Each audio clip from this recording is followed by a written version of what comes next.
Good afternoon friends, I welcome you all in this session.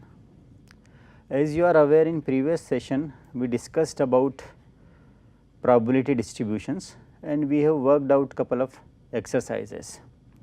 In today's session we are going to have next lecture which is logical in this series, and the title of this lecture is sampling and sampling distribution. In one of the sessions we have seen what is sampling, what is sample, what are the benefits of sampling. So, just quickly let me tell you once again that sampling helps you in making decisions about population. And what are the benefits of sampling? There are a couple of benefits. The first one is it saves time, it is less time consuming compared to complete enumeration. It is less expensive as well compared to complete enumeration, and many times analysis which you perform on samples are less cumbersome compared to the analysis on the entire population. The one more example of sampling is that let us say if the material which you are going to test is destructive in nature, then it is good to go for sampling rather than complete enumeration. So, sampling begins with something called sampling frame. So, initially you will have a population, and from that population you have to select representative samples. So, before selecting representative samples from the population, now there is something called sampling frame from where you will select these samples. Sampling frame is nothing but a list of all the elements which are there in the population, right. So, let us say telephone directory is one of the examples of sampling frame. So, let us say you have got a telephone directory of all those homes of a particular city, and you have got names of those people who have got telephone numbers registered in the telephone directory. So, from that telephone directory you can select some of the samples, or let us say maps, or let us say if there is a class of 80 students, right. So, that roll list is nothing but a sampling frame which will help you in selecting some of the students from a population of 80 students, right. Now, inaccurate and biased results can result if a frame excludes certain portion of the population. So, try to have a frame in such a way that it should include all the population. No part of the population should be excluded from frame, otherwise you will get wrong results. Using different frames to generate data can lead to dissimilar conclusion. It will be actually, isn't it. So, try to have an updated frame from where you are selecting samples. Let us look at how to do sampling. There are different sampling techniques. Broadly you have got two types of sampling techniques. You have got probabilistic sampling techniques and non-probability sampling techniques. When you talk about non-probability sampling technique, you have got 4: convenience, judgmental, quota and snowball sampling. We will see each of these samplings in coming slides. So far as probability sampling techniques are concerned, you have got simple random sampling, you have got stratified sampling, you have got cluster sampling, you have got systematic sampling and other sampling techniques. So, let us look at what these sampling techniques are. If you look at non-probability sampling techniques, now the major difference between probability and non-probability sampling technique is this. In probability sampling, the chance of selection of every element is equal, while in case of non-probability sampling, the chance of an item getting selected is not equal, right. So, just look at this. In a non-probability sample, items included are chosen without regard to their probability of occurrence. So, that's one of the biggest drawback of non-probability sampling. Now, if you let us say want to measure height of let us say average height of students in any educational institute, then what you should do? You can either use probability sampling or non-probability sampling. Let us say if you are choosing convenient sampling, then let us say you have got thousands of students in an institute. So, you just select students according to your convenience. So, let us say if a student is at restaurant or it is walking on road or in sitting at some place, then you just go and give him questionnaire for which you are collecting data, right. So, that would be convenience sampling. Now, many times the sample which you select may not even be a representative one. So, that is a drawback of convenient sampling or non-probability sampling. But the plus points of convenient sampling are easy, it is inexpensive and convenient, it saves time, is not it. But the problem is it is a non-probabilistic, right. You do not the probability of chance of a student getting selected is not equal, right. If you look at judgmental sampling, here the samples are selected on the basis of experience of the person who is selecting sample. Now, this is quite a biased one, because every person will have biasness towards selecting samples. So, again this is not a good method so far as sampling is concerned, right. But there are several types of assignments, research and projects wherein initially you go for non-probability sampling. In initial stage of your research or during framing of your initial hypothesis, you should go for non-probabilistic sampling. Quota sampling is quite an interesting one. So, let us say in an institute there are 4,000 undergraduate students and let us say 3,000 postgraduate students, right, PG, right, and these are UG, right. Now, let us say you want 100 samples out of these 7,000. So, what you would do, 100 samples you want. So, you will select how many from here? It is 4,000 divided by 7,000 multiplied by 100, right. Similarly, 3,000 divided by 7,000 multiplied by 100. So, you first have quota, right. Quota can be on several criterion. It can be on the basis of let us say gender. So, male, female, rural, urban, UG students, PG students, teachers, students, right. So, first of all you will have 2 groups and then from each group you select samples either conveniently or using judgmental sampling. This quota sampling is somewhat similar to stratified random sampling, which is a probabilistic sampling. The major difference is that in quota sampling you have got let us say 2 groups, but the samples you select from those 2 groups are not using simple random sampling.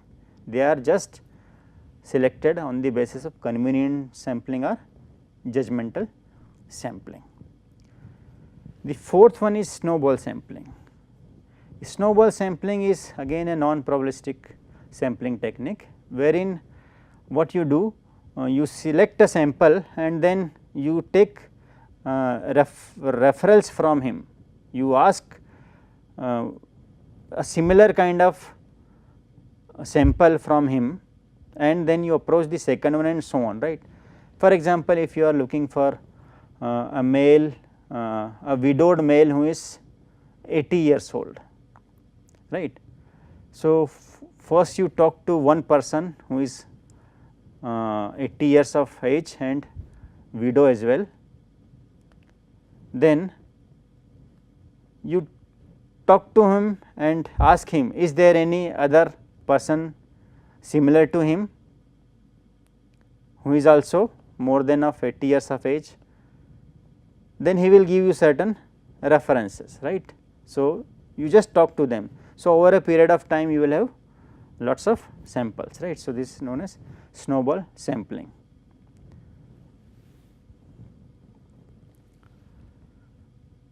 If you look at probabilistic sampling techniques, the first one is simple random sampling, most important, right, SRS, simple random sampling. So, every individual item from the frame has an equal chance of being selected. So, let us say if there are 10 students and if you select one, then probability of each one getting selected is 1 by 10, right. So, this is not there in case of non-probabilistic sampling. Now, here the selection can be with replacement or without replacement.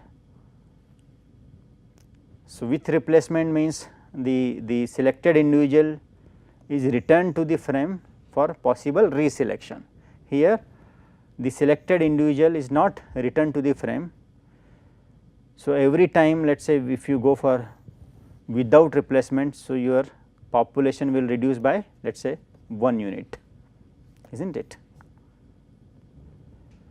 The samples obtained from table, and there are several ways in which you can perform simple random sampling, or you can select samples using simple random sampling, and one of them is using random number tables, right. The another one is using a roulette wheels, right. So, you can use a roulette wheel as well for selecting random samples, and there are computer generated random numbers, and there are certain methods available for generating random numbers and so on, right. Let us look at a random number table method for generating random numbers. So, let us say in a sampling frame for population you have got 850 items or 150 names. So, item number let us say this 1, 2 and so on, right. So, this one is 850 Paul F, right, and you have been given a random number table. This is your random number table. So, let us say the first random number is, and you are looking for 3 digits random number. So, first random number is 492. So, select item number 492 somewhere here, right, which is here, right. Let us say 492 is here. So, this is first element selected. Second is again 3 digits we have to take. So, 80 and this 8. So, 808. So, the next item would be 808, right. So, this second fellow. Then third random number of 3 digits 892. 892 is not there in the sampling frame. So, this fellow does not exist. So, we have to ignore this, right. The next one is 435, is not it, select 435 and so on, right. And finally, you got let us say 002. So, item number 002. So, this is how you have selected 5 items from frame of 850 items, right. This simple random sampling. Now, there is something called systematic sampling. Now, we select the sample on the basis of certain logic. Now, it could be let us say time interval, or let us say you are selecting every let us say population is 100. So, you are selecting let us say 10th number sample, then 28th, 30th and so on, right.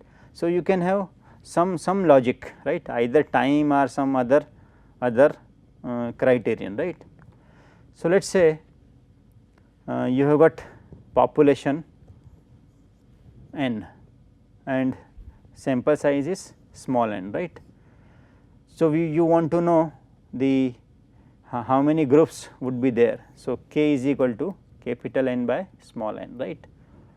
So, divide frame of n individuals into groups of k individuals using n by n. So, randomly select one individual from first group and then select every kth individual. So, let us say n is 56 and small n is 8.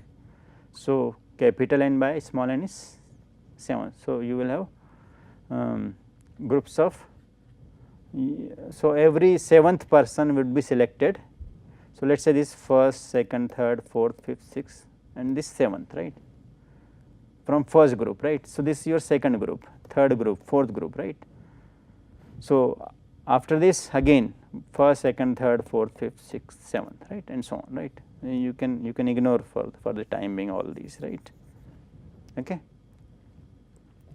So, this is known as systematic random sampling. So, I will give you one more example. Let us say you are a quality control engineer and on an assembly line some parts are being assembled and you want to know whether quality quality parts are being produced or not. So, let us say shift starts at 9 a.m. in the morning and you take a part which comes out at 10 a.m. right. So, this is the first part you have selected. The second part let us say 12 noon, right, then 2 p.m. So, after every 2 hours you are selecting samples, right. So, this is nothing but you are selecting samples on the basis of time interval. Let us look at stratified random sampling. Stratified random sampling is basically a 2-stage sampling. So, here we divide our population into 2 groups or more than 2 groups. So, each of these groups, these subgroups are called strata, right. So, first of all we will prepare several strata, 2 strata or more than 2 strata, and then from each stratum we will select few items and that would form our sample, right. So, from each stratum we will select samples using simple random sampling. In fact, in quota sampling also we did have 2 or more strata, but the selection from those strata was not using simple random sampling. Okay. So, with you can have a with sample sizes proportional to strata sizes. It is not necessarily proportional, but maybe non-proportional as well, right. So, sample from subgroups are combined into one. This is the second stage. This is common technique when sampling evaluation of voters, stratifying across racial or social economic lines. So, let us take an example. In an educational institute, let us say there are 8,000 students, right. Out of 8,000 you have got 4,000 undergraduate students, right. Let us call them B.Tech, right, B.Tech students. You got 1,500 M.Tech students, right, and you have got 2500 PhD student, right, and you have to select let us say 100 students out of this total. Okay, so this is total 8000 students, right. We have to select how many? 100. So how should we go ahead?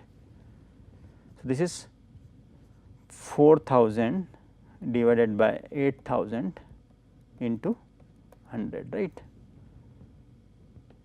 So this is 1 by 2 and this 100. So this is 50, isn't it? Then 1500 divided by 8000 into 100. So that would be approximately let us say 19 students, right. So select 50 from here, select 19 from here, and let us say select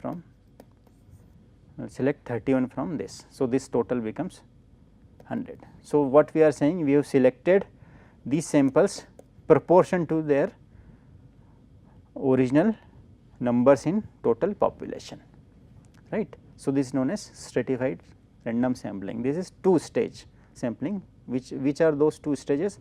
In first stage we just prepared these strata, and in second stage we selected samples, right. Now keep in mind, whenever you select these strata in stratified random sampling, you are ensuring that there is homogeneity. All these are homogeneous students, right. Homogeneity is to be maintained. So homogeneity within group and heterogeneity across groups or across strata. So you have got 4000 all UG, all B.Tech students, right, all M.Tech students, all PhD students. Okay. So what is the point to be noted here? There is homogeneity within groups. Homogeneity means all would be of similar items, right, and heterogeneity across groups means these two groups are heterogeneous, right. So you all are UG, all are PG here, isn't it? So this is how you can select samples using stratified random sampling. If you look at cluster sampling, it is again a two stage sampling. So population is divided into several clusters, each representative of the population. So again we divide our population into different groups, and then either you select one particular group and perform analysis, or you can use simple random sampling from each of those clusters. All items in the selected clusters can be used, or items can be chosen from a cluster using another probability sampling technique. So either you choose, because you have initially prepared several clusters. So either you choose one cluster and perform analysis on it, or you take samples from each of those clusters and then prepare your sample and then perform analysis. A common application of cluster sampling involves election exit polls, where certain election districts are selected and sampled. So let us say these are different clusters, there are 16 clusters, 1, 2, 3 and so on, this is 16th one, right.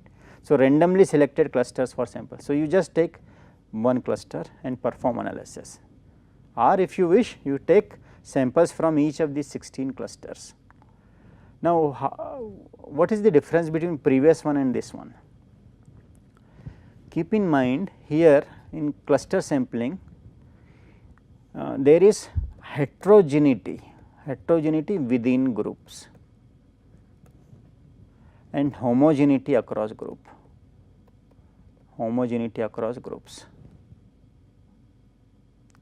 So let us say again in an educational institute you are measuring, let us say you want to know average height of students, right. So, rather than making different groups of UG, PG or let us say BTech, MTech and PhD, rather than making all these things, what you should do, let's say you should go to a bank in the campus. So, in bank you will have all students, BTech, MTech and PhD, all will be there together. So, that would be a cluster. Or let us look at you go to a restaurant in the campus. So, in restaurant again you will find BTech, MTech and PhD students. So, that would be another cluster, is not it. Let us say you go to, let us say, playground, is not it. So, again you will find BTech, MTech and PhD students. So, this is how you can select one cluster and you can perform analysis. Now, let us compare these sampling techniques, which is better at the end of the day, or let us say out of these two, which is better, SRS and systematic sampling. Of course, the advantages are they are simple to use, right, may not be good representation of the population's underlying characteristics. So, that is a drawback.